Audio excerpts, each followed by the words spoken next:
BNP সরকারের মেয়াদে স্বাক্ষরিত জুলাই জাতীয় সনদ বাস্তবায়ন এবং গণহত্যার বিচার হবে।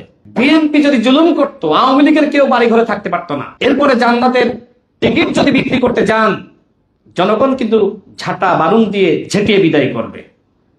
এই জান্নাতের টিকিট এটা পাবলিক জনগণ খায় নাই। আপনারা জুলাই গণঅভ্যুত্থানের এত বড় শক্তি, তাই না?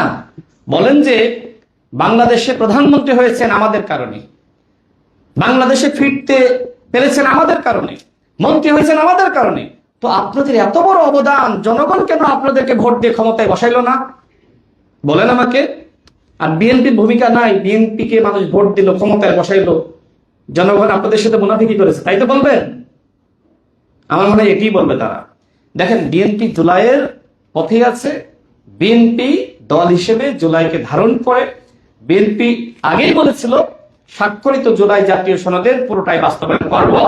এখনো বলছে, আমাদের মাননীয় প্রধানমন্ত্রী বলছেন স্বাক্ষরিত জুলাই জাতীয় সনদের পুরোটাই তিনি বাস্তবায়ন করবেন। আমি এতটুকু স্পষ্ট করতে চাই, ইনশাআল্লাহ। এক লাইটেই নিশ্চিন্তে চলে দিনের পর দিন। Walton emergency bulb, the best emergency bulb. BNP সরকারের মেয়াদে স্বাক্ষরিত জুলাই জাতীয় সনদ বাস্তবায়ন এবং গণহত্যার বিচার হবে। বিএনপি কোনো জুলুম করবে না। আমাদের মাননীয় প্রধানমন্ত্রী কি বলেছেন? যে ১/১১ সময় আমার এই মেরুদণ্ড ভেঙে ফেলেছিল, এখনো ব্যথা করে, কিন্তু আমি যদি প্রতিশোধ নিই আমার এই ব্যথা কি যাবে? বক্তব্য স্পষ্ট।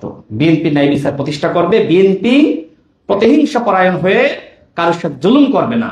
বিএনপি যদি জুলুম করত, আওয়ামী লীগের কেউ বাড়ি ঘরে থাকতে পারতো না। 16 বছর বিএনপি, ছাত্রদল, যুবদলের কেউ ঘরে ঘুমাইতে পারে নাই।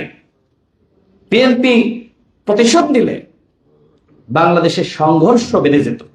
আমাদের মাননীয় প্রধানমন্ত্রী এটি জানেন যে আমরা নিপীড়নের শিকার হয়েছে, কিন্তু আমরা এখন জয়ী হয়েছি, অভ্যুত্থান জয়ী হয়েছে। এরপরে আমাদেরকে যথেষ্ট ধৈর্য ধারণ করতে হবে এবং এটি আমাদের জন্য একটি পরীক্ষা যে আমরা প্রতিশোধ নিই নাকি আমরা ন্যায় বিচার প্রতিষ্ঠা করি।